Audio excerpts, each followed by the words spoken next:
বেশ কিছুদিন আগে একটা ভিডিও দেখলাম, আসলে ভিডিওটার কতটুকু সত্যতা আমি জানি না, তবে আমার মনে হলো যে আপনাদের সাথে আজকে ভিডিওটা শেয়ার করা দরকার। এখন আপনারা ভিডিওটাতে আমার এই স্ক্রিনে যে মাঝখানে যে সাদা দাগটা দেখতে পাচ্ছেন লম্বা বরাবর, এটার মাঝখান দিয়ে বেশিক্ষণ চালানো যাবে না, বিশেষ করে যখন রোদ থাকবে, অত্যন্ত রোদ, যখন প্রচণ্ড রোদ থাকবে।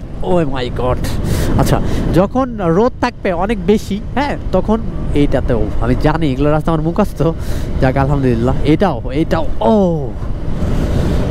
আচ্ছা, তো যেটা বলছিলাম, বেশিক্ষণ সোজা বরাবর যে মাস্কা এটা দিয়ে চালানো ঠিক না, অনেক সময় রিস্কি হয়ে যায়।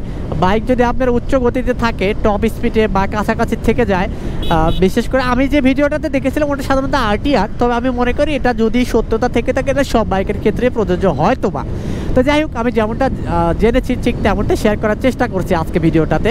তো সেটা হচ্ছে যে যখন অনেক বেশি রোদ থাকবে বা প্রচণ্ড গরম থাকবে, তখন মাঝখানে যে সাদা দাগটা থাকবে মাঝখানের হাইওয়েতে, তো তখন ওইটার উপর দিয়ে সোজা বরাবর আপনার দুইটা চাকা যাওয়া উচিত না। বা আপনি যদি লেন চেঞ্জ করেন, বাম বা ডান, সোজা কিছুক্ষণ যাবেন তারপর চেঞ্জ করবেন, এটা আসলে ঠিক না, অনেক সময় রিস্কি হয়ে যায়। কেননা আমরা অনেক সময় মনে করি যে বাইকের ওই প্রবলেম হচ্ছে, হয়তো বা ট্যাঙ্ক স্ল্যাপ হচ্ছে, বাট যেটা আমি দেখলাম ট্যাঙ্ক স্ল্যাপটা আসলে কি, এটা নিয়ে আমি পরে নেক্সট কোনো ভিডিওতে আপনাদের জানাবার চেষ্টা করব।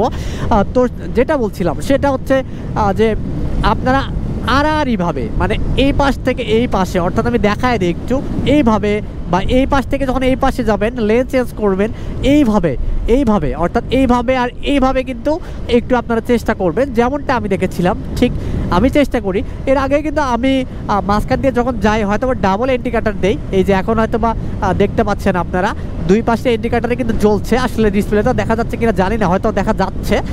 যেটা বলছিলাম, ঠিক মাঝখানে না গিয়ে একটু পাশাপাশি গেলেন বা একটু ডানে গেলেন, চেষ্টা করবেন সবসময় বামে যাওয়ার, কেননা তাহলে আমার মনে হয় সেফটি ফার্স্ট। তো আশা করি ভিডিওটাতে কতটুকু বোঝাতে পেরেছি আপনাদের জানি না, তো চেষ্টা করেছি। আমি যে ইনফরমেশনটা পেয়েছি আমার মনে হলো যে আপনাদের আমার ভিডিওটা যারা দেখে থাকেন, বিশেষ করে অডিয়েন্সরা আছেন, তাদের এই বিষয়টা জানানো দরকার। তো thank you so much. Next কোনো ভিডিওতে খুব তাড়াতাড়ি দেখা হচ্ছে, সে বলতে সব ভালো থাকবেন, সুস্থ থাকবেন, আল্লাহ হাফিজ, বাই বাই।